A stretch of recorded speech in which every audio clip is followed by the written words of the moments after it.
하나님 은혜를 감사합니다. 저희가 성경에서 영생을 얻는 줄 알고 예수 그리스도의 이름을 붙잡으며 그 진리를 상고합니다.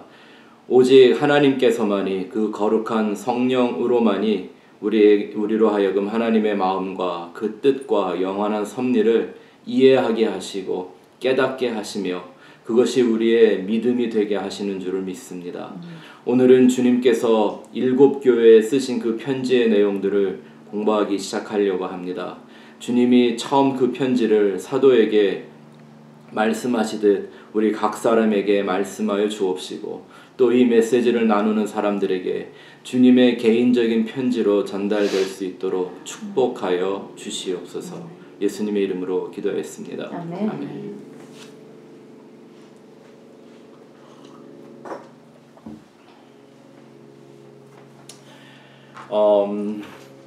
이 시대가 가지고 있는 가장 큰 위기 중에 하나는 바로 교회의 위기다라는 생각이 듭니다. 우리 그런 말 많이 하죠. 교회는 세상의 유일한 소망이다. 돌아가신 하영주 목사님이 그 한마디로 한국에서 유명해지셨는데 그래서 저도 한때 그 말을 되게 좋아했었습니다. 교회를 이 세상의 소망으로 하나님이 세우신 건 맞습니다. 그렇기 때문에 교회가 변질되면 이 세상에 소망이 없습니다. 교회가 유일한 가능성입니다. 근데 교회가 부패하거나 교회가 타락하면 세상엔 소망이 없습니다. 교회 간판 걸었다고 교회 아니고 교회 이름 달았다고 교회 아니라는 것, 우리는 이미 오랜 신앙생활, 교회 생활을 통해서 목격하고 있는 바입니다. 그 교회에 대한 부담감, 또 그 교회에 대한 사랑, 그 교회에 대한 소망, 우리가 과연 이 일들을 어떻게 보고 어떻게 교회가 되어야 할까, 어떤 교회를 만들까, 이게 아니라 내가 어떤 교회여야 하는가, 내가 주님이 원하시는 그 교회라는 한 사람이, 한 존재가 되는 것이 무엇인가를 좀 생각해 보면서 오늘부터 우리가 요한계시록 7교회 말씀을 다시 한번 나누겠습니다. 감사드리는 건 여러분들은 이미 한번 배우신 적이 있지만 오래전에 이걸 못 들으신 분들이 요청이 있어서 조금 더 심도 있게 재강하려고 합니다. 여러분들의 수고가 절대 헛되지 않습니다.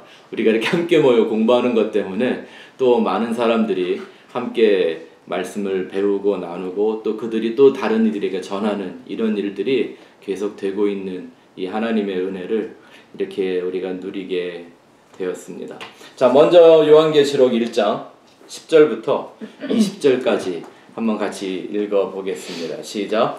주의 날에 내가 성령에 감동되어 내 뒤에서 나는 나팔 소리 같은 큰 음성을 들으니 이르되 내가 보는 것을 두루마리에 써서 에베소, 서머나, 버가모, 두아디라, 사데, 빌라델비아, 라오디게아 등 7교회에 보내라 하시기로 몸을 돌이켜 나에게 말한 음성을 알아보려고 돌이킬 때에 7 금촛대를 보았는데 촛대 사이에 인자 같은 이가 발에 끌리는 옷을 입고 가슴에 금띠를 띠고 그의 머리와 털의 희기가 흰 양털 같고 눈 같으며 그의 눈은 불꽃 같고 그의 발은 풀무불에 단련한 빛난 주석 같고 그의 음성은 많은 물소리와 같으며 그의 오른손에 7 별이 있고 그의 입에서 좌우에 날선 검이 나오고 그 얼굴은 해가 힘있게 비치는 것 같더라.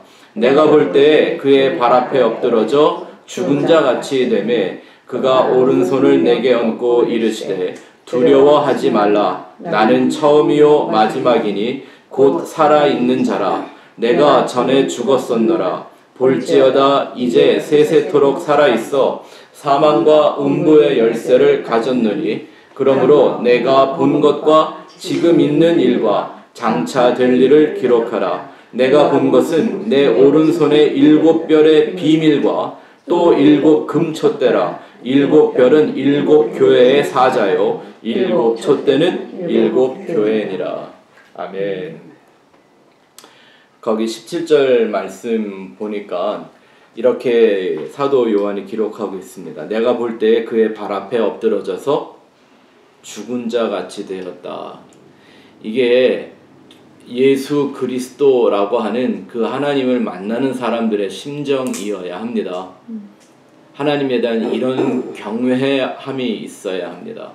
이 교회에 주님이 직접 쓰신 이 편지를 우리가 읽을 때 이런 두렵고 떨리는 마음, 이건 단순한 공포를 얘기하는 게 아닙니다. 무서운 걸 얘기하는 게 아닙니다. 경외함입니다. 또 그의 말씀, 그의 음성이 우리 인생에게 들릴 때 우리는 정말 그 앞에서 아무것도 아닌 죽은 자 같이 될 수밖에 없는 이런 하나님 말씀의 영광, 그 무거움을 우리가 가지고 이 말씀을 한마디 한마디 공부해 갈 필요가 있습니다. 오늘날은 성경을 하나의 선택 과목처럼 생각하는, 이렇게 생각해도 좋고 저렇게 생각해도 좋다는 식의 이런 분별 없는 영이 지배하고 있는 시대가 같습니다. 왜냐하면 그 하나님에 대한 경외함을 잃어버렸기 때문이죠. 이제 주님이 말씀하신 그 7별의 비밀, 7 금촛대, 그걸 이제 교회라고 말씀하셨는데 그 의미가 뭔지 우리가 다시 한번 생각해 봅시다. 먼저 7 교회에 대하여 공부하는 목적, 큰 두 가지의 의미를 우리가 지금 여기서 하고자 원하는 그 목적 2가지를 한번 생각해 보려고 하는데요. 첫 번째는 교회에 대한 진리와 사랑을 우리 안에 다시 세우기 위함이죠. 우리가 공부 전에도 한번 말씀드린 것처럼 제가 이런 생각을 좀 많이 갖게 된 것이 필립 낸시라고 하는 한 작가가 이런 책을 썼습니다. 교회, 나의 사랑, 나의 고민. 교회라는 것을 하나님이 우리 인생에게 정말 귀한 선물로 주셨는데, 그래서 그 교회라는 걸 너무너무 사랑하는데, 사랑하다가 보니까 그 교회에 대한 고민이 생길 수밖에 없습니다. 여러분, 사랑하지 않는 대상에 대한 고민도 하지 않아요. 그죠? 에휴, 안 됐다, 혹은 뭐 잘 됐다, 혹은 못 됐다, 이렇게 우리가 평가해버리면 그만이에요. 그죠? 근데 그 대상이 내가 사랑하는 존재일 때는 그렇지 않아요. 내 가족이라든지 내 친구라든지 가까운 이웃이라든지 내 사랑하는 대상이 되었을 때는 그들이 가지고 있는 문제들이 그냥 문제로 보이지 않아요. 내 문제가 되고 고민할 수밖에 없죠. 교회, 예수님이 예수라고 하는 그 반석 위에 세운다고 약속했던 그 교회를 우리는 우리의 생명처럼 사랑해야 합니다. 그죠? 주님이 우리에게 주신 2 계명이 뭐예요? 하나님 사랑하고 둘째는 이웃을 사랑하고. 그게 어디서 이루어져요? 교회에서. 그러니까 사실 그 계명이 완성되는 곳, 그 계명이 성취되는 곳은 어디여야 돼요? 교회잖아요. 그러니까 교회를 정말 내 몸처럼 하나님 사랑하듯 사랑해야죠. 대신에 고민이 생기죠. 교회가 이래도 되는가? 과연 이게 교회인가? 교회가 이 상태로 머물러 있어도 되는가? 진짜 교회는 무엇인가? 예수님이 그런 같은 마음으로 이 편지를 인생에게 써 주셨습니다. 오늘날 사람들이 교회에 대해서 성경적으로 좀 더 자유롭게 말하지 못하는 큰 이유가 하나 있는 것 같아요. 제가 이번에 서울에 가서도 만난 분들을 통해서 느낀 건데 뭐냐면, 교회라는 거에 대한 아주 종교적이고 지극히 미신적인 강박관념들을 갖고 있다는 거예요. 우리는 이런 말로 많이 얘기했었죠. 교회 우상주의. 교회는 내가 되어지는 거지, 교회는 어떤 섬김의 대상 아닙니다. 그건 불교의 사찰과 다름이 없습니다. 옛날 무당들이 세우던 성황당입니까, 교회가? 교회라는 그 건물 세워놓고 조직 만들어놓고 그걸 신주 떠받드듯이, 예? 무슨 조폭의 조직의 일원이 된 것처럼 그걸 이렇게 떠받드는, 네? 각자가 정해놓은 교회의 이름 지키기 위해서, 예, 그 교회의 두목이 되는 목회자 몇 명을 지켜내기 위하여 이런 엄청난 강박관념을 가지고 있습니다. 미신적인 것 같은, 예? 마치 교회를 옮기는 게 막 엄청나게 큰 죄를 짓는 것처럼. 저도 기억이 나는 게요. 제가 90년도 이제 전도사 생활을 하는데 그런 얘기가 좀 유행이었었어요. 이제 90년도 초반에 이민교회 안에 한국에서 시작된 새로운 뭐 제자 훈련이나 찬양 집회나 이런 것들이 이렇게 새롭게 이민교회로 들어오기를 시작했거든요. 그러니까 내 교회 이런 게 없으니까 그걸 구경해 보려고 한번 맛을 보려고 다른 교회 가잖아요. 그럼 목사님들이 강단에서 영적 간음이라고 막 야단을 쳤어요. 아니 성도가 교회 가는데 이름 다른 교회 갔다고 그걸 영적 간음이래요. 바람 피는 거래. 이게 다 어디서 나오는 발상이에요? 교회라는 거에 대한 미신적인 강박관념이에요. 종교적인 무속적인 강박관념에 사로잡혀 있는 거예요. 원체 우리 민족은 그랬잖아요. 예, 절을 섬겨도 하나만 섬기고 예, 성황당도 섬겨도 하나만 섬겨야 돼. 이거 옮겼다간 큰일 나죠, 아주. 근데 이런 이상한 사고가 한국 교회가 계속 무속적이고 미신적인 종교성에 사로잡히도록 만들어 놓고요. 그런 프레임을 딱 만들어냈기 때문에 교인들은 그 안에서 복음적인 신앙생활을 자유롭게 기쁨으로 누리는 게 아니라 강압적으로 끌려가는 형국이 되고 있다는 거예요. 이런 거 우리가 좀 고민해 봐야죠. 네. 왜냐하면 예수님이 이 땅에 세우시고 피 흘려 샀다고 하는 그 교회는 절대 그런 속성이나 그런 모습의 교회가 아니기 때문인 거죠.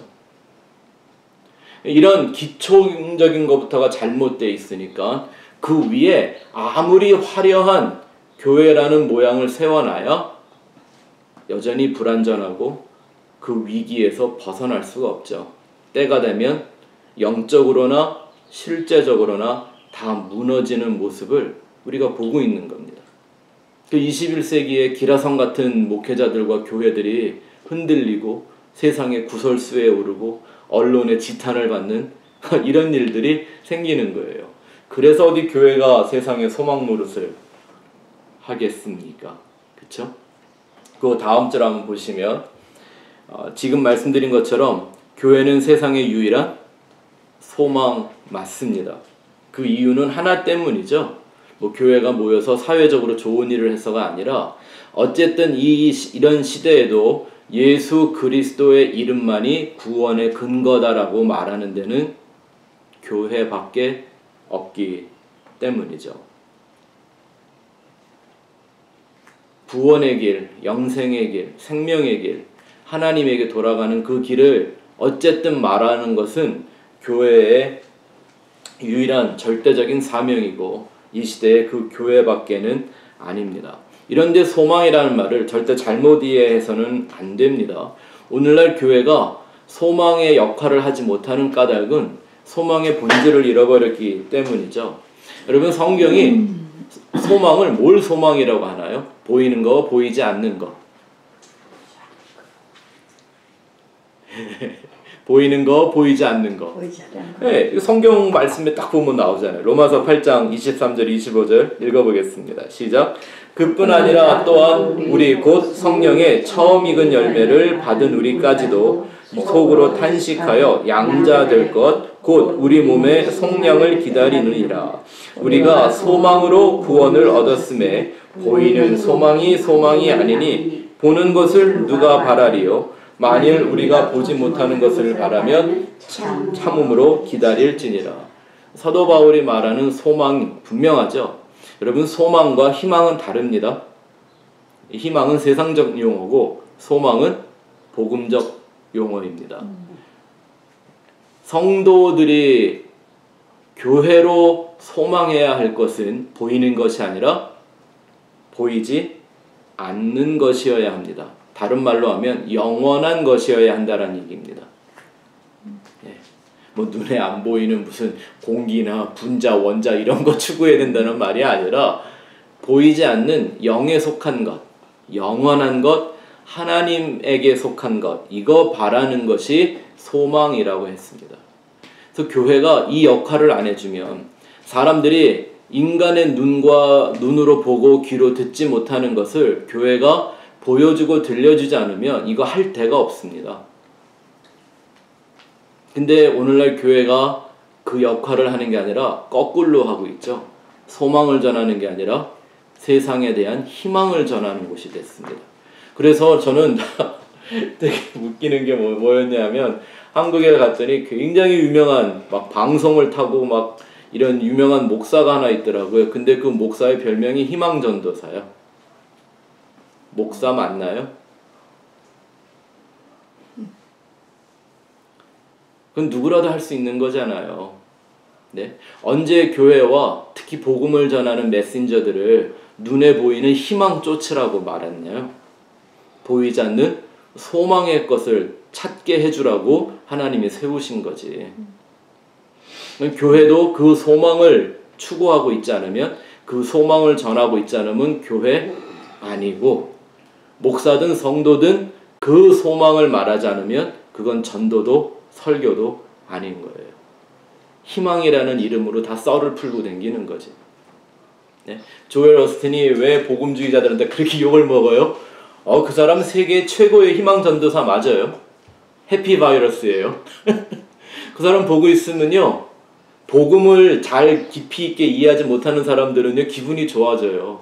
아니, 이쁘장하게 생긴 남자가 실실 웃어가면서 좋은 얘기만 해주는데 그거 안 좋을 사람이 어딨어? 예? 다 좋죠? 하지만 그게 교회냐고요. 그게 예수님이 피 흘려 사신 성도의 삶이냐고요. 그렇지 않는 거죠. 또 우리는 그 교회를 믿음의 공동체라고 부릅니다. 믿음의 공동체. 좀 이따 이제 이 공동체가 뭔가 좀 살펴보겠지만, 과연 믿음의 공동체는 무엇을 추구해야 되는가? 히브리서 11장 1절 3절 읽어봅시다. 시작. 믿음은 바라는 것들의 실상이요 보이지 않는 것들의 증거니 선진들이 이로써 증거를 얻었느니라. 믿음으로 모든 세계가 하나님의 말씀으로 지어진 줄을 우리가 아나니 보이는 것은 나타난 것으로 말미암아 된 것이 아니니라. 아멘. 자, 소망도 보이는 게 아니라 보이지 않는 영원을 추구하는 거라 그랬습니다. 그럼 믿음은 또 뭐예요? 믿음도 똑같네요. 예? 믿음도 보이는 것을 찾는 게 아니라 보이지 않는 것의 실상과 증거를 찾는 게 믿음이래요. 아멘. 우리 인간의 이해와 사고로는 결코 온전히 볼 수 없고 찾을 수 없는 하나님에 대한 것들을 추구하는 게 그게 믿음이래요.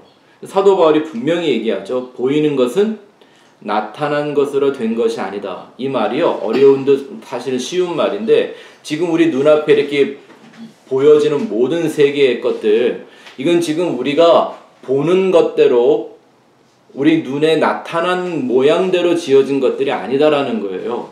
왜? 그 이면에 다 그것이 만들어지기 전에 뜻이 있었다라는 거예요. 그죠? 왜냐하면 디자인을 먼저 하잖아요.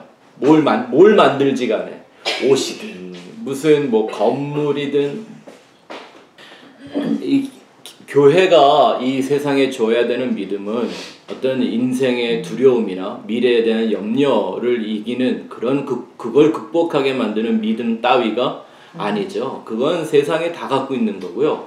하나님을 모르는 사람도 자연히 갖게 되는 거예요. 그건 육이 만들어내는 믿음이지 우리를 영적 존재로 거듭나게 하는 믿음이 절대 될 수가 없죠. 근데 오늘날 세상 이 교회들이 그런 복음적인 믿음과 영에 속한 믿음과 세상과 육에 속한 믿음을 이상하게 혼합시켜 놓은 것이 이게 가장 큰 실수 중에 하나죠. 절대 섞으면 안 돼요. 섞은 것 자체가 심판이라고 하는 거예요. 노아 홍수가 우리에게 가르쳐주는 게 위의 물과 아래의 물이 확 섞여버린 거예요. 다 죽었죠? 그게 심판의 모형이란 말입니다. 그래서 교회는 그 믿음의 순수성, 거룩함을 지켜내지 않으면 교회는 그 자체로 이미 교회 이 길 포기한 거하고 똑같습니다. 그 믿음 찾아가야죠. 하나 더 볼까요? 교회는 구원의 메신저입니다. 구원의 방주 이거 아닙니다. 교회가 방주면 누가 구원받겠습니까? 교회가 요즘 구조선이 아니라 유람선 됐죠, 완전히. 자, 오늘날 교회들이 영혼의 구조선 역할을 포기한 채 그저 그냥 유람선화 돼가고 있습니다. 사람들도 그런 교회에 찾아요. 네, 그냥 재밌는 교회, 편안한 교회, 부담 없는 교회, 네, 갔다 오면 기분 좋은 교회, 이런 데 찾아댕겨요. 요즘은 기분도 안 좋아요. 기분도 안 좋아요. 그렇죠? 네, 근데 그거에 어디서부터 생겨난 발상이냐면 교회를 방주라고 생각하는 거예요. 방주는 교회가 아닙니다. 그 방주는 예수가 방주고, 뭘 교회라고 하냐면 그 방주 안에 있었던, 방주 때문에 구원받고 생명의 보전을 받은 8명, 그 사람들을 교회라고 하는 거예요.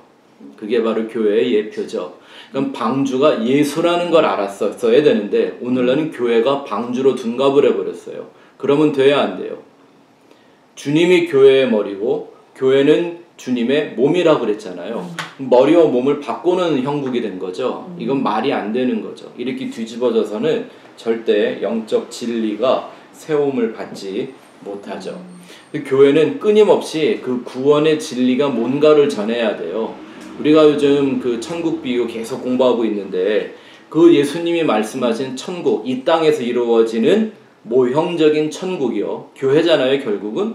근데 그 얘기를 하시면서 빠짐없이 하시는 비유가 뭐냐면 반드시 그 안에서 구별할 거다. 알곡과 가라지로 나누고 염소와 양으로 나누고, 그쵸? 예? 좋은 고기와 못된 고기를 나누고, 우리가 열처녀의 비유 3번이나 공부를 했는데 슬기로운 처녀와 미련한 처녀를 결국은 다 나누어 버리실 거다, 이런 얘기를 하시잖아요. 그렇기 때문에 교회는 사실상 진짜 구원이 뭔지를 끊임없이 연구하고 그 구원의 완성된 진리에 가까이 가기 위해서 한 걸음 한 걸음 나아가는 진행을 해야죠. 그냥 무조건 내 믿음으로 받았다라고 우기면서 이제 구원받았으니까 다음은 뭐 10원 받을 차례다, 이런 식의 뭐 좀 더 하나님한테 뭐 얻어먹을 거도 없나, 이런 식으로 나와서 거머리처럼 다고다고 하는 건 더 이상 교회 아니에요. 근데 교회를 방주화한 것 때문에 이런 문제들이 생기는 거예요. 꼭 기억하셔야 합니다. 우리가 교회입니다. 우리를 구원하시는 방주는 예수뿐이라는 것.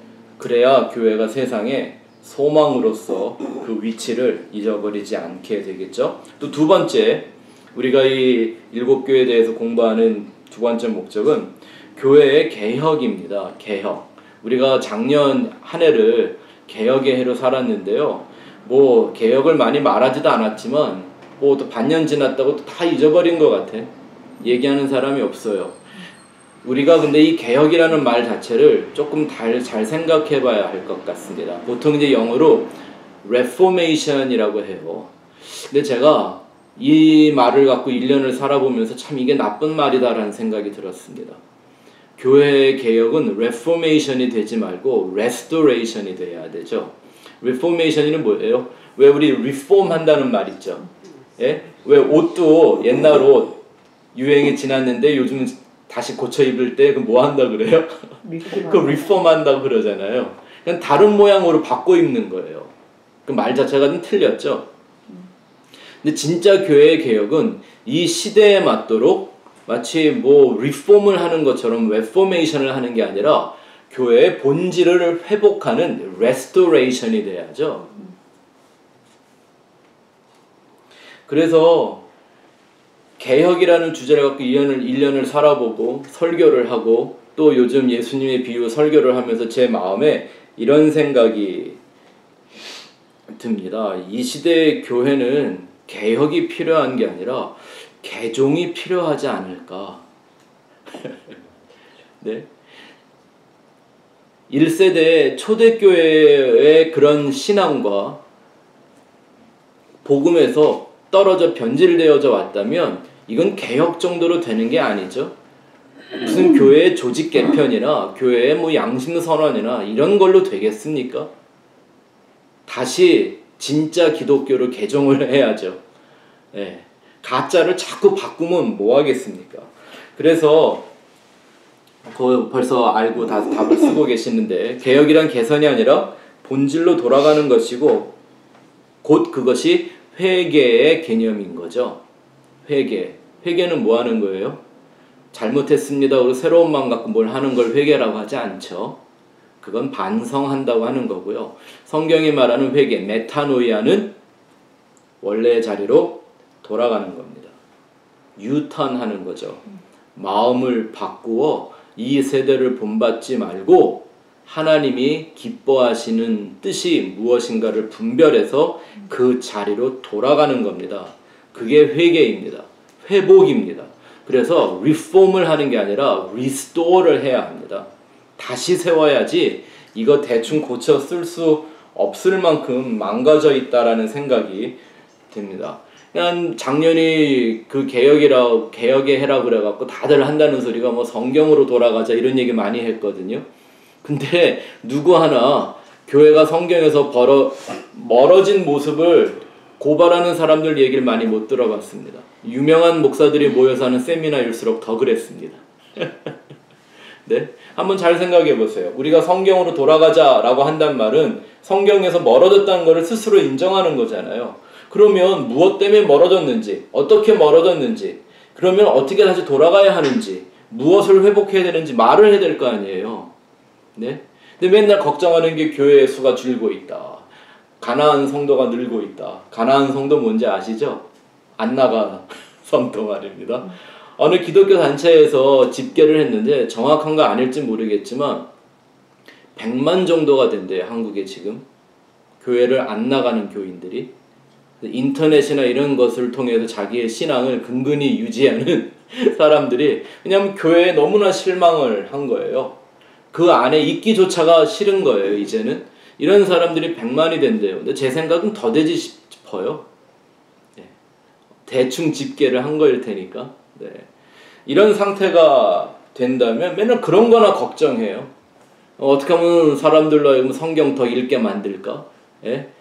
21세기가 근데 이런 바쁜 시대, 맞벌이 시대가 되고 나니까 교회 구역 예배 스몰 그룹이 안 된대요. 어떻게 하면 스몰 그룹을 활성화시킬까? 왜 이걸 걱정하냐면 한동안 교회의 부흥 원리가 소그룹, 점조직을 잘 만들어서 사람들이 빠져나가지 못하도록 그물을 쳐야 한다고 가리켰었거든요. 근데 그게 안 되는 시대가 되고 나니까 교회를 빠져나가는 정말 썰물, 민물 빠져나가듯 빠져나가는 성도들을 붙잡아 매놓을 방법이 없는 거예요. 그러니까 그런 거 걱정한다니까요. 그거 하는 게 개혁이 아니죠. 그거 리폼이 아니란 말입니다. 우리가 필요한 건 이제 교회에 대한 분명한 본질 회복이 이루어져야 하는 거죠.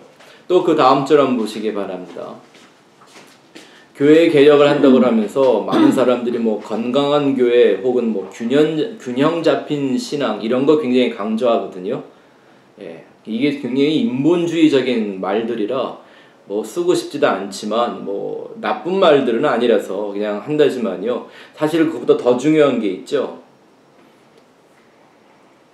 우선순위가 분명한 신앙이 더 중요하죠. 우선순위, priority. 무엇가 제일 중요한 건가 라는 거를 모르고 내가 혼자 열심히 균형 잡으면 뭐예요? 그거 그냥 쇼하는 거 다름없잖아요. 네? 본질이 뭔지를 모르면요. 무엇이 진리인가가 중요하지 어떤 부수적인 종교나 다양한 행위들을 균형 있게 잘하는 거 그 뭐가 의미가 있습니까? 마치 율법주의자들이 2134개가 되는 율법을 다 지켰어도 정말 중요한 거 하나를 하지 못했기 때문에 그들은 독사의 자식들이라고 저주받지 않았습니까? 우선순위를 잃어버린 겁니다. 그 우선순위라는 건 신앙의 주체부터 정확하게 해야죠. 여러분들은 잘 알고 계십니다. 믿음과 신앙의 주체는 누구죠? 하나님입니까? 사람입니까? 내가 믿는 거예요? 하나님이 믿으시는 거예요? 하나님. 우리의 구원은 뭐로만 가능해요? 하나님의 믿음으로만 가능한 거죠. 그래서 그 하나님의 믿음을 나에게 선물로 줬을 때 그래서 그것이 나에게 주어져서 내가 그 믿음이 무엇인가를 아는 것에 하나 되어 갈 때 구원이 이루어져 가는 거지. 그쵸? 내가 믿습니다. 나 천국 가겠습니다. 나는 오늘 밤 죽어도 예수의 얼굴을 볼 겁니다.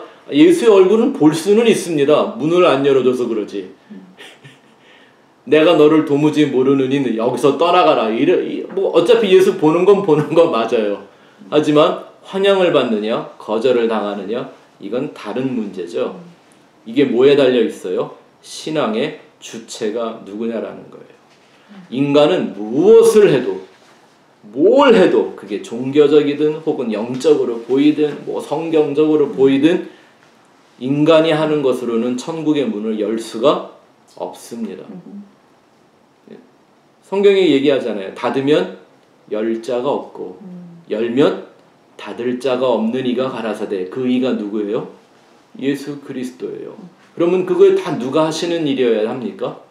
예수 그리스도가 모든 걸 주체적으로 해나가시는 거예요. 이런 신앙의 우선순위가 우리 안에 세워져 있지 않으면 그 다음에 많은 것들을 만들어 다양하게 만들어 뭐 다양성을 추구하고 건강함을 추구하는 것 그럼 무슨 의미가 있습니까? 그 자체가 지옥 자식 만드는 행위에 불과한 것들인데 말입니다. 그래서 우리가 요한계시록 7교회에 대해서 예수님의 관점으로 교회를 바라보고 나를 점검하는 그런 시간을 갖기 원하는 겁니다. 자, 이제 다음 페이지 A로 넘어가서 볼까요? 그러면 교회란 무엇인가? 한번 좀 더 개괄적인 거 한번 살펴보도록 하죠. 마태복음 16장 18절 교회라는 단어가 이제 성경에 처음 나온 부분인데요. 같이 읽어보죠. 시작. 또 내가 내게 이르노니 너는 베드로라. 내가 이 반석 위에 내 교회를 세우리니 음부의 권세가 이기지 못하리라. 이 얘기는 주님이 언제 하신 말씀이죠? 예수님이 제자들과 전도여행을 다니는데 어떤 한 마을에 갔더니 예수님에 대한 소문이 자자했어요. 뭐 엘리야가 다시 나타난 거 아니냐, 혹은 모세가 다시 찾아온 거 아니냐, 막 이런 소문이 났다고 이제 제자들이 보고를 하니까 예수님이 제자들에게 물어보셨죠. 그러면 너희는 나를 누구라 하느냐? 이게 기독교 신앙의 최고의 질문입니다. 예수를 누구라 말하느냐? 그때 언제나 제일 먼저 말하는 베드로가 대답을 했죠. 주는 그리스도시요 살아계신 하나님의 아들이로소이다. 아멘. 예, 무슨 말인지도 모르고 한 것 같은데 그러니까 예수님도 놀랬어. 야, 네가 이걸 어떻게 알았냐? 네가 이게 복된 건데 왜냐하면 이건 네가 알아서 한 말이 아니라 아버지가 너를 통해 말하게 하셨다라는 거예요. 확실하죠? 왜냐하면 요 금방 몇 마디 지나서 사탄 소리 듣잖아요. 그게 이제 진짜 베드로의 실력이었고, 네? 베드로가 이렇게 위대한 신앙 고백을 할 수 있었던 건 아버지의 감동이었다라는 거죠. 그때 그 고백을 들으시고 예수님이 내가 그러면 이 반석 위에 그 믿음의 고백으로 교회를 세운다. 이 말은 그 동일한 고백을 가진 이들이 교회다라고 얘기하시는 거죠. 네. 근데 사실은 교회라는 말이 여기에 처음 나온 게 아닙니다. 우리가 교회라는 이름을 붙여서 마치 기독교만의 고유 명사같이 사용을 했는데 그렇지 않아요. 여러분 사탄 숭배 교회도 자기들을 교회라고 부른다는 거 아세요? 이건 그냥 어떤 종교적인 모임이라는 뜻이지 교회라는 거에 대한 고유 명사가 아닙니다.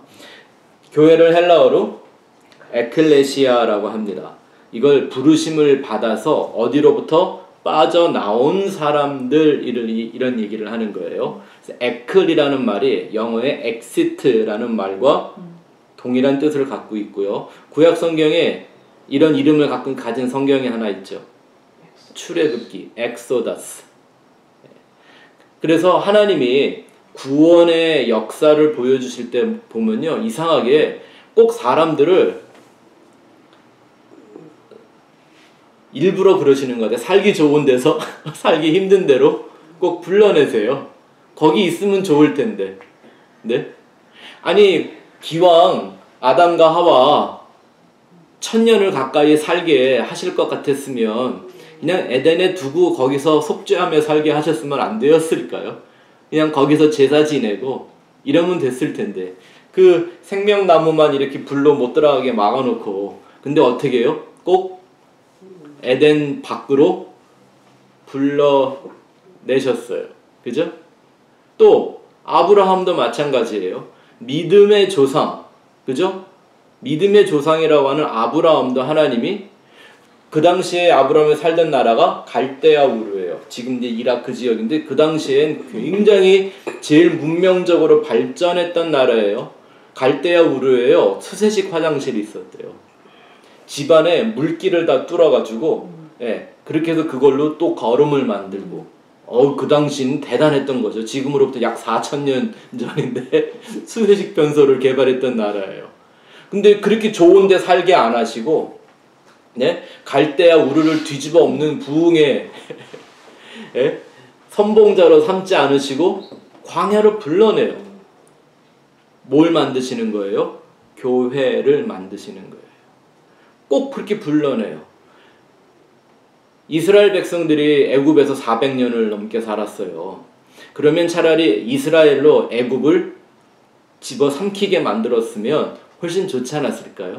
그 이스라엘의 이집트의 문명, 이집트의 그 피라미드, 강대한 그 군사력 이런 걸 가졌으면 어쩌면 그 당시에 이미 전 세계를 기독교화할 수 있었을지도 모르는데 하나님 그렇게 안 해요. 그 히브리인들만 싹 빼내 나와요. 불러내시는 거예요. 그래서 그들을 성경이 교회라고 부르죠. 자, 고린도전서 1장 2절 말씀 볼까요? 시작. 고린도에 있는 하나님의 교회 곧 그리스도 예수 안에서 거룩하여지고 성도라 부르심을 받은 자들과 또 각처에서 우리 주 곧 그들과 우리의 주 되신 예수 그리스도의 이름을 부르는 모든 자들에게 아멘. 자, 여기 보니까 하나님의 교회 이렇게 얘기하고 있으면서도 그 교회가 뭔지 세 가지로 요약을 해주고 있죠. 그다음 한번 번호를 한번 매겨보시기 바랍니다. 첫 번째가 뭐냐면 그리스도 예수 안에서 거룩하여지고 이게 교회예요. 두 번째는 성도로 부르심을 받은 거예요. 이게 두 번째죠. 그게 교회예요. 세 번째는 또 뭐예요? 각처에서 예수 이름을 부르는 자들이라는 거예요. 여기서 예수 이름을 부른다는 건 그냥 모여서 예수 이름 노래하는 거 말하는 거 아니라는 건 이제 여러분 충분히 아시죠? 왜냐면 그 이름이 우리의 유일한 생명의 근거 아닙니까? 그 이름이 누구 이름이 돼야 된다고요? 내 이름이 되기 위해서. 그래서 내 이름과 예수 이름이 다르면 안 돼요. 네. 자, 이런 내용을 가지고요. 다음 교회에 대한 표를 한번 보시기를 바랍니다. 완성된 교회가 있고 교회로 이루어져가는 형성되는 교회 이 두 가지 차원으로 우리 한번 볼 거예요. 교회의 완성과 교회의 형성. 교회의 완성된 모습은 이미 천상세계에 하나님의 그 영원한 천국 안에는 이루어진 완전한 교회가 있죠. 이거를 이렇게 말하면 될 것 같아요. 그 영원하고 완전한 교회는 묵시적인 교회죠. 하나님의 영원한 묵시 가운데 이미 완성되어져 있는 교회. 왜냐하면 예수님이 사도 요한에게 천성에 있는 그 교회의 모습을 보여줬는데 이미 다 완전히 이루어져 있었죠. 예? 사도 바울이 어느 날 들림을 받아서 부름을 받아서 셋째 하늘에 올라가 봤더니 이미 거기에 완전한 영원한 세계가 이미 다 완료되어 있더라는 거죠. 아멘. 그러니까 성경이 이런 거 우리에게 문득문득 보여주는 까닭이 뭐냐면 지상에 있는 교회가 이게 완전한 교회가 아니기 때문에 완성된 교회가 아니기 때문에 그 영원한 교회, 영원한 천국을 바라보며 나아가야 한다라는 거죠. 그것을 이 땅에서 형성하고 이루어가는 것을 이제 지상교회라고 부르죠. 이거는 어떻게 말하면 계시적인 교회죠. 어떤 걸 계시해야 돼요? 그 영원한 진리. 영원한 진리를 계시하죠. 근데 진리를 전하기 위해서는 반드시 이 세상에 필요한 게 뭐예요? 영적 전투죠. 그래서 사실 교회는 전투적인 교회가 되어야 하는 거예요. 근데 이 교회가 이 야성을 잃어버렸어요. 뭐 이런 것 때문에 세상과 소통하는 교회, 이웃을 품는 교회, 뭐 평화를 지키는 교회, 뭐 편견을 버리는 교회, 뭐 이런 좋은 말들을 갖다 붙이면서 교회가 세상과 더 이상 싸우지를 않아요.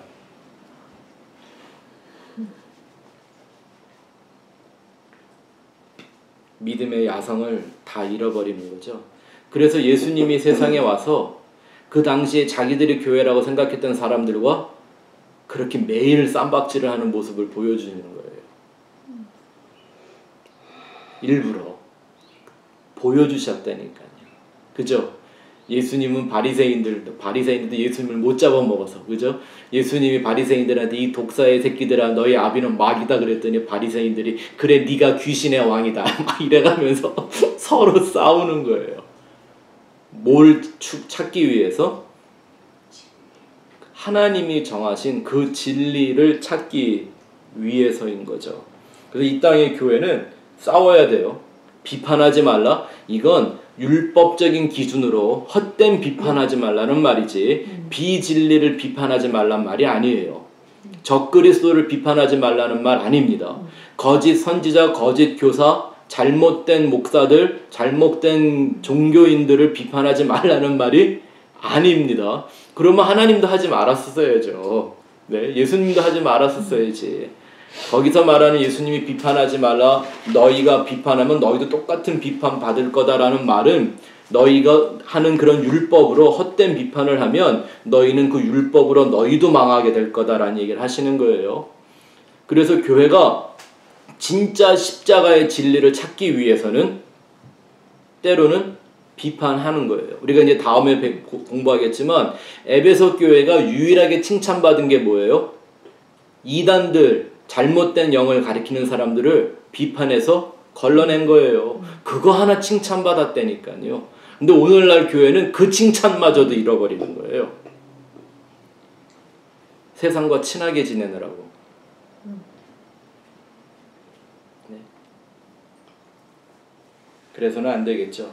또 그 다음에 보면 완성된 교회를 이제 우리는 무형교회, 근데 머리이신 예수가 근본인 교회를 말해주고 있고요. 이 땅에서 형성되는 교회를 우리는 유형교회라고 하죠. 몸이신 예수를 말하는 겁니다. 우리가 그 몸이지 않습니까? 아멘. 우리가 예수의 몸 맞습니까? 아멘.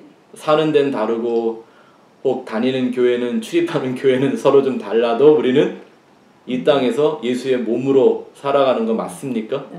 그게 유형교회인 거죠. 또 완성된 교회는 유기체적 교회. 유기체적이라는 말이 뭐 좀 어렵게 들릴지 모르겠지만 이건 그냥 생명으로 살아있는 교회를 말하는 겁니다. 영원한 교회. 옛날 이제 개역 한글 같은 성경에서는 그걸 권속이라고 말했죠. 쉬운 말로는 가족이에요, 가족. 그러니까 우리가 하나님 나라에 가면 다 한 가족이죠. 맞습니까? 아버지가 하나고 신랑도 하나고 좀 말이 이상하다. 우리는 다 같은 하나님의 아들이고 그럼 우리는 한 가족 맞네요. 네. 참 땅에서 그게 잘 안 되죠, 근데. 그래서 우리가 그 땅에서 그 하늘에서 누려야 될 걸 땅에서 맛보는 공동체적 교회를 이 땅에서 이루어내는 겁니다. 그래서 모여서 뭐 하는 거예요? 전도. 그 십자가의 도를 전하고 코이노니아. 이 땅에서 하늘을 맛보는 시간들을 우리가 공동체를 이루어 갖는 겁니다. 공동체라는 말 기억하세요? 제가 하나 만든 정의가 있는데 공동체란 같은 목적을 위해 함께 일하는 모임을 공동체라고 하죠. 그리고 그 표 밑에 교회는 구별의 현장이라는 걸 결코 잊지 마셔야 합니다. 하나님이 이렇게 교회의 본질, 교회의 진리를 우리에게 가르쳐 놓으시고 그 본질과 진리에 합당하지 않은 사람들을 마지막 때에 반드시 구별하십니다. 두 사람이 맷돌을 갈다가 맷돌은 하나 가는 거예요. 한 밭을 같이 갈아요. 그러다가 아주 극단적인 비유를 말씀하셨죠. 한 사람은 올라가고 한 사람은 남는다. 그리고 올라간 사람은 영원한 천국 기쁨에 참여하게 되고 남은 사람은 이를 갈며 슬피 울 것이다. 어떻게 나누셨어요? 알곡과 가라지요. 그래서 교회는요, 가라지가 계속 자라나는 데예요. 네. 근데 이거를 누구가 가라지일까를 염려하기 이전에 내 안에 뿌려지고 있는 가라지의 씨를 조심해야죠. 원수가 밤에 와서 몰래 뿌린다잖아요. 우리가 잘 때 뿌린대요. 영적으로. 네. 또 뭘 나누신다 그랬죠? 양과 염소. 오늘날 교회는요, 양의 탈을 쓴 염소들이 너무 많죠. 근데 이걸 어떻게 구별해 볼 수 있는지 아세요? 진짜 양들은 혹시 내가 아직도 염소 아닐까 하는 두렵고 떨리는 마음으로 하나님 앞에 나아가는데, 진짜 염소들은요, 두려움이 없어. 왜? 양의 탈을 썼기 때문에 안 들킬 줄 알아요. 좋은 고기와 못된 고기요. 성경이 이렇게 이제 번역을 해놔서 제가 썼는데, 이거를 성경적으로 다시 바꾸면 선한 고기와 악한 고기죠.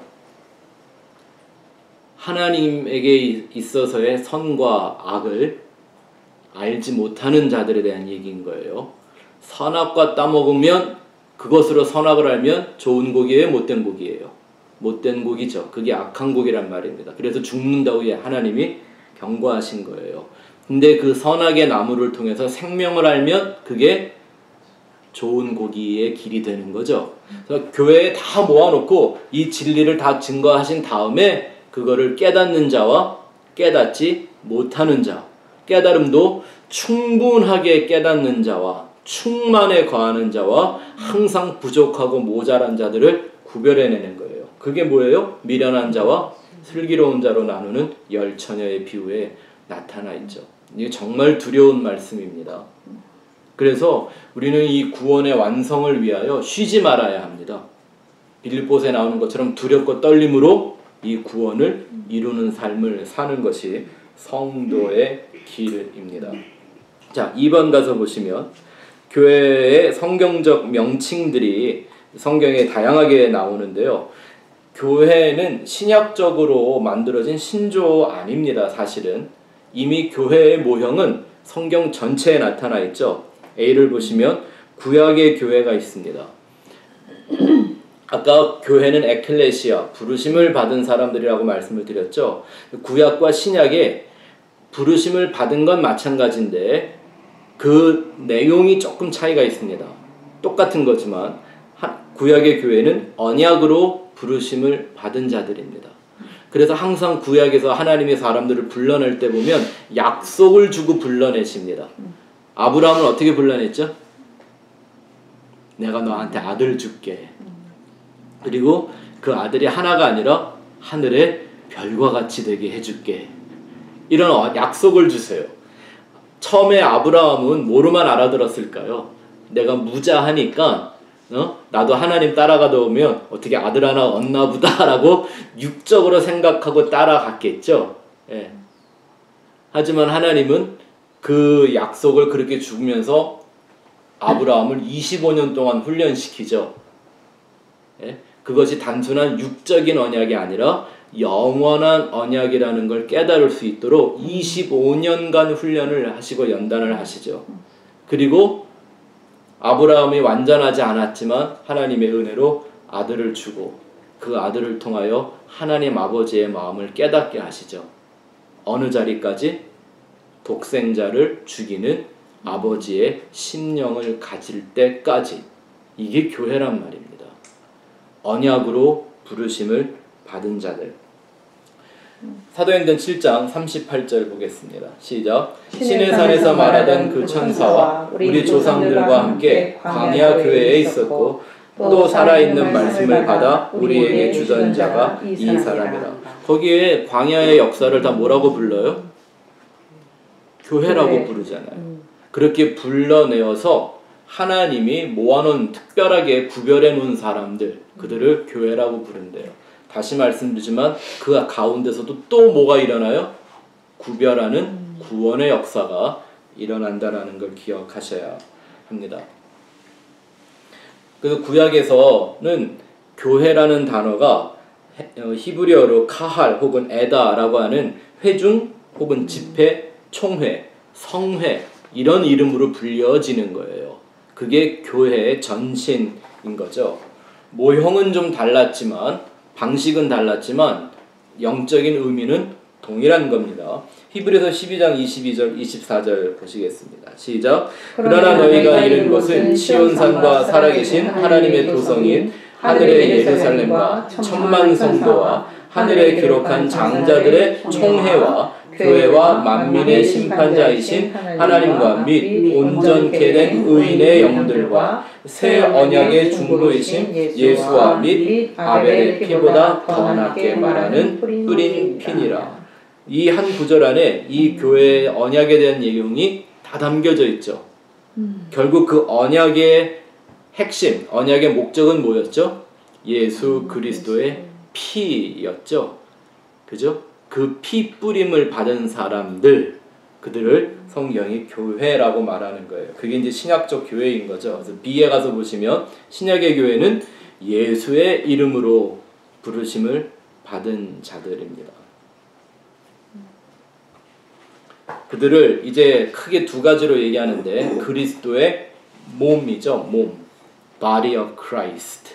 이건 예수 그리스도의 지체로서 예수님의 지체로서 복음적인 역할과 증거를 감당하는 거죠. 그래서 사도 바울이 예수님에 대한 얘기를 하고 자기의 전도하는 삶을 말할 때 늘 뭐라고 말하냐면 그리스도의 남은 고난을 내 몸에 채운다라는 거예요. 그 고난은 어떤 고난? 이렇게 눈 멀고 귀 멀고 말하지 못하고 깨닫지 못하고 우둔하며 무지하여 하나님을 대적하고 거역하는 인생들에게 굳이 이 복음을 전해야 되는 고난 말입니다. 네. 여러분들이 엊그저께 제가 받은 이메일 좀 그 내용을 나눠드렸더니 이렇게 공감을 해주시고 기도해 주셔서 고마운데 이 시대에 진짜 복음을 전하려고 하는 사람들이 예수님 시대와 그 이전의 선지자 시대와 같이 동일한 핍박과 동일한 고난을 받습니다. 근데 좀 동일하다고 말하긴 좀 죄송합니다. 그때 핍박과 고난에 따지면 사실 지금은 어려운 것도 아니죠. 저는 이런 얘기가 아니었으면 좋겠습니다. 지금 고난을 받는다 어려움 당한다 이게 뭐 유명해지지 않아서 나를 추종해주는 사람이 많아지지 않아서 뭐 그러다 보니까 경제적으로 어려워서 이런 걸 고난이라고 말하지 않았으면 좋겠습니다. 복음을 전한다고 하고 막 나는 복음만 위해 살 거다라고 하는 사람들이 내가 속해 있는 공동체가 막 커지지 않아서 막 화려해지지 않아서 이런 따위를 고난이라고 말하면 안 되겠죠. 그죠? 진짜 고난은 그 진리를 지켜내는, 수호하는, keep watching 하는 그 고난을 성경이 우리에게 말하는 거죠. 자, 골로새서 1장 23절 29절 읽어보겠습니다. 시작. 만일 너희가 믿음에 거하고 터 위에 굳게 서서 너희 들은 바 복음의 소망에서 흔들리지 아니하며 그리하리라. 이 복음은 천하 만민에게 전파된 바요. 나 바울은 이 복음의 일꾼이 되었노라. 내가 이제 너희를 위하여 받는 괴로움을 기뻐하고 그리스도의 남은 고난을 그의 몸된 교회를 위하여 내 육체에 채우노라. 내가 교회의 일꾼 된 것은 하나님이 너희를 위하여 내게 주신 경륜을 따라 하나님의 말씀을 이루려 함이니라. 이 비밀은 만세와 만대로부터 오므로 감추었던 것인데 이제는 그의 성도들에게 나타났고 하나님이 그들로 하여금 이 비밀의 영광이 이방인 가운데 어떻게 풍성한 것을 알게 하려 하심이라. 이 비밀은 너희 안에 계신 그리스도시니 곧 영광의 소망이니라. 우리가 그를 전파하여 각 사람을 권하고 모든 지혜로 각 사람을 가르침은 각 사람을 그리스도 안에서 완전한 자로 세우려 함이니 이를 위하여 나도 내 속에서 능력으로 역사하시는 이의 역사를 따라 힘을 다하여 수고하노라. 아멘. 제가 한국 다녀와서 여러분들과 나눈 말씀이 여기 나오죠. 우리 각 사람을 어디서? 그리스도 안에서 완전한 자로 세우려 합니다. 그 뜻을 여러분들이 늘 기억하고 계시기를 바랍니다.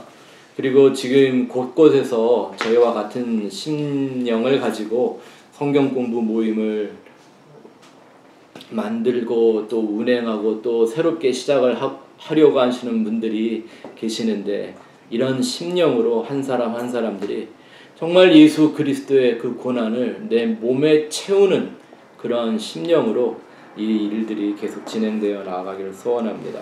또 신약적인 교회를 그리스도의 신부라고 말합니다. 신부.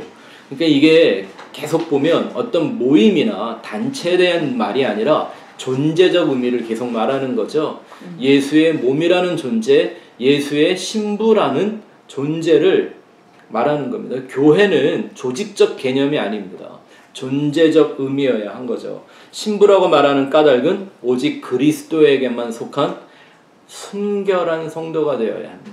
그 순결, 잃어버리는 것, 이 세상의 헛된 속임수와 철학과 초등 학문과 섞이는 걸 성경은 간음이라고 하는 거죠. 그래서 창세기 2장에 보면 하나님이 사람을 창조하실 때 남자와 여자를 따로 창조하시고 남자가 여자에게 가서 하나 되는 것, 그걸 사람이라고 말씀하셨죠. 이게 교회에 대한 신비 아닙니까? 그렇죠? 네. 또 C에 가서 보시면 교회의 시대적 유형과 목적들이 다양하게 펼쳐져 있습니다. 교회가 어떤 모형으로 시작되는가? 첫 번째는 제단을 중심으로 이루어지죠. 제단은 뭘 하는 목적이었죠? 속죄를 통해 하나님과 영적 관계를 회복하는 거죠. 그래서 아담과 하와, 가인과 아벨 다 뭐 했습니까? 그때는 지금 우리가 보고 있는 것 같이 이런 교회도 없었고 교회가 뭔지도 모르는 때였잖아요. 예? 그냥 에덴 동산에서 쫓겨나서 왜 내가 하루하루 안 죽고 이렇게 계속 살아있는 거지? 분명히 죽을 거라고 하나님이 그러셨는데, 그래서 그 하나님 바라보며 속죄하는 마음으로 하나님하고의 그 관계를 회복하기 위함으로 계속 했던 게 뭐예요? 제단을 쌓고 제사를 지내는 거였죠. 근데 여기서 말하는 그 관계라는 거, 저는 뭐 요즘 일반적으로 말하는 뭐 인격적 관계니 이런 거 말하는 거 아니에요. 이건 영적 질서의 관계를 말하는 거죠. 창조주와 피조물로서의 질서. 맞습니까? 왜냐하면 선악과 먹은 인생들에게 나타나는 가장 큰 문제가 뭐냐면 자기들이 하나님처럼 됐다고 생각하는 거잖아요. 질서가 깨지는 거예요. 관계는 그 다음이죠. 그렇죠? 아버지와 아들이라는 이 관계적인 질서가 회복되는 거 말하는 거죠. 요즘 뭐 저도 자주 사용하는 말이었지만 인격적 관계다 이렇게 생각하면서 마치 하나님의 인격이, 예수의 인격이 인간의 인격이라는 지정의 수준인 줄로 생각하는 이런 문제들이 많이 있는데 그 얘기하는 거 아니에요. 인본주의적 관계가 아니라 신본주의적 관계 회복을 말하는 거예요. 그게 제단의 목적이었죠. 또 그 다음에 하나님이 성막이라는 걸 직접 인생에게 주셨습니다. 이걸 하늘의 모형이라고 그랬죠. 하늘. 그 설교 한번 보셨죠? 우리 안에 있는 하나님의 하늘이 구조가 어떤가? 그쵸? 영원한 천국과 이 세상이 딱 겹쳐진 부분들이 있어요. 그죠? 그걸 성경이 하늘 혹은 궁창, 그리고 신약에 와서는 그걸 교회라고 이렇게 부르는 거예요. 그게 바로 하늘의 모형이고 예수와 십자가의 계시인 것이죠. 또 그 다음은 성막이 뭐로 바뀌어요? 성전으로 바뀌죠. 이건 창조의 목적과 구원의 열매가 성전이어야 한다라는 걸 가르쳐주는 거예요. 그래서 베레시트라고 하는 그 성경의 첫 글자, 이게 뭐예요? 하나님이 이제 성전을 시작한다라는 뜻이에요. 성전을 통해 구원의 섭리를 말씀하시는 거죠. 그래서 우리가 온전한 구원을 이루어가는 열매가 되면 그들을 뭐라고 부르는 거예요? 하나님의 영이 계시는 성전, 이렇게 부르는 거죠. 네. 그래서 그 성전들이 모이는 곳이 교회인 거예요. 맞습니까? 그 교회는 성전이어야지 신전이 되면 안 돼요. 신전은 타락한 성전의 모형일 뿐입니다. 네 번째는 이제 회당이 시작이 되죠. 시나고고라고 하는 이 회당이라는 건요, 그 당시에 하나님 백성들의 삶의 터전이었습니다. 그래서 유대인들은 지금도 마찬가지예요. 회당 중심적인 인생을 살죠. 그 회당이 그들에겐 그 당시에 회당이 학교였고, 회당이 동사무소였고, 네, 회당이 뭐 문화센터였고, 예, 회당에서 모든 걸 다 운영을 하니까요. 그래서 그 당시는 회당장의 끝발이 아주 셌습니다. 그죠? 그런데 삶의 터전이라고 말하는 건 하나님의 백성들이 이 세상에서 잘 먹고 잘 살게, 희망에 부푼 그런 인생을 살게 만들어준다는 의미의 삶의 터전이 아니라 하나님이 구원하시는 사람들을 하늘에 속하기 위해서 땅에서 끊어내는 역할을 했었어야 하는 게 회당의 역할이었었죠. 맞습니까? 그러니까 오늘날 교회가 뭘 해야 돼요? 이 땅에서 살만나게 해주는 거, 그것도 좋아요. 재미있어야죠. 우리가 이 땅에 육신 갖고 사는데, 예? 그런 정도 유익은 뭐 그냥 우리가 열심히 하다 보면 다 그냥 생기는 거죠. 하지만 진짜 교회가 해야 될 것, 이 세상이라는 죄 아래 묶인 어둠의 세상으로부터 한 사람 한 사람을 끊어내요. 자꾸 하늘에 속한 자로 밀어내는 데가 교회여야죠. 그게 그 당시 회당의 역할이었단 말입니다. 이 모든 것이 예수님의 말씀하신 한 단어로 완성되죠. 교회, 에클레시아가 되는데 그것은 진리의 선포와 전도라고 하는 영적 전쟁인 거죠.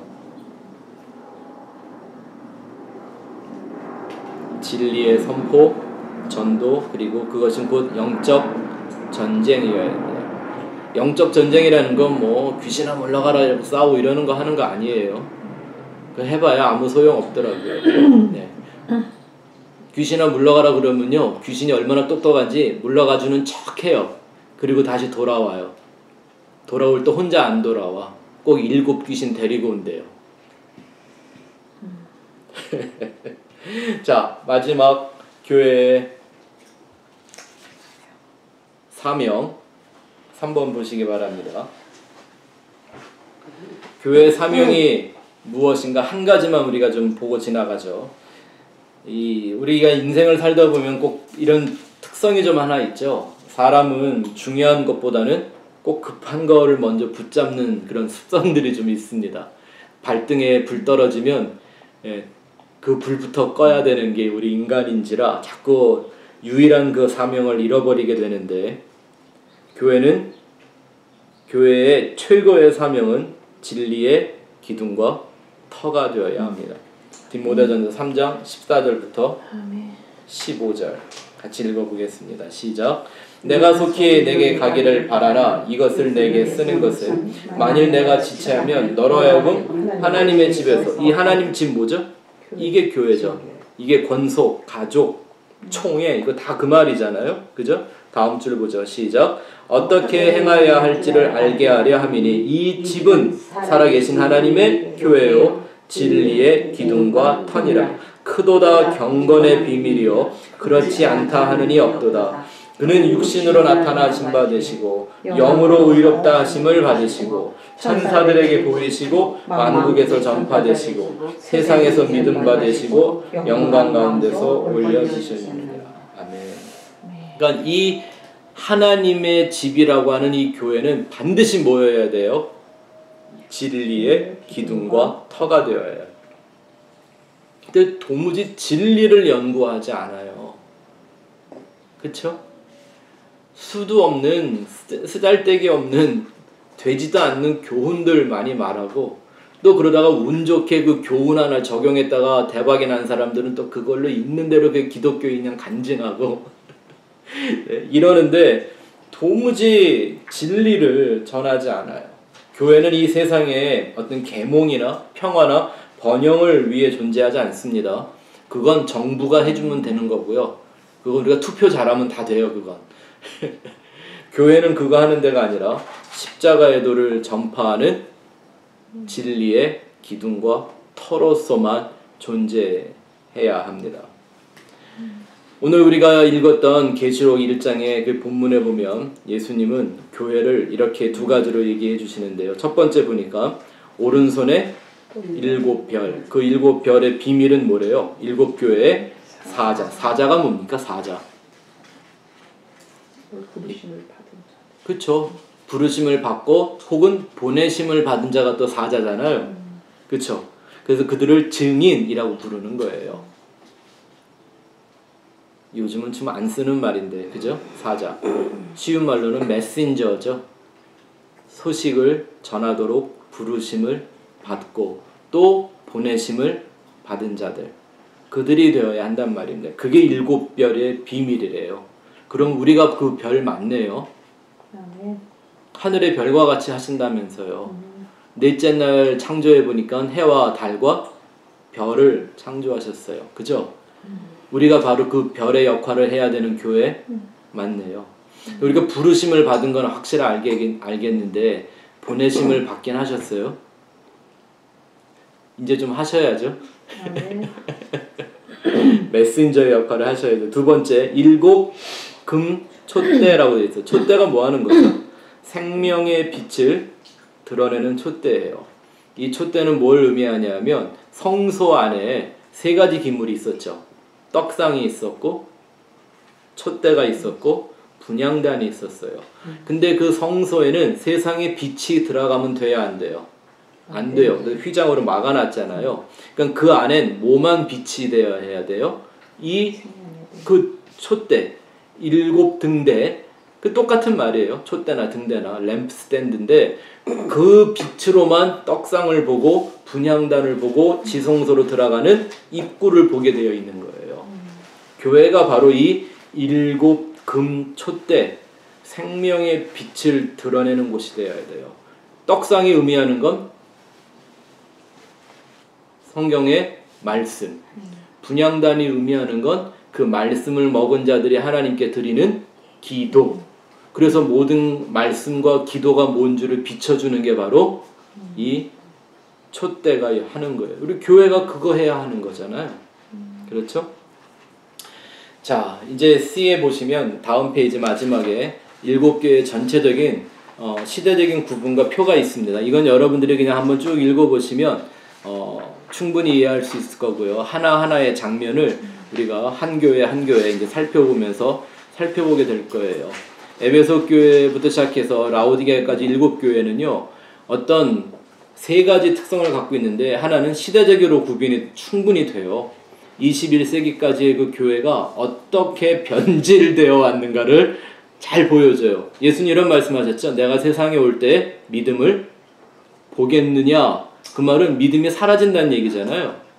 변질된다는 얘기고 타락한다는 얘기인데 이게 어떻게 진행되는지 그 타락과 변질과 부패가 어떻게 이루어지는지를 한눈에 보게 해줘요. 또 각 사람의 신앙의 정체성을 폭로하는 말씀이 되기도 하고 알곡과 가라지를 구별하는 경고가 들어있죠. 귀 있는 자는 들을지어다. 그러니 주님은 어떤 이만 구원하신다? 귀 있어서 드러내는 사람들만. 그래서 우리가 이 말씀을 통하여 그 음성을 들어야 하겠죠. 그들을 성경이 이기는 자라고 부르는 겁니다. 그래서 다시 한번 여러분들 공부하실 때 계시록 1장과 3장을 한번 정독해 오시기를 부탁을 드립니다. 다음 주부터 에베소 교회 시작하겠습니다.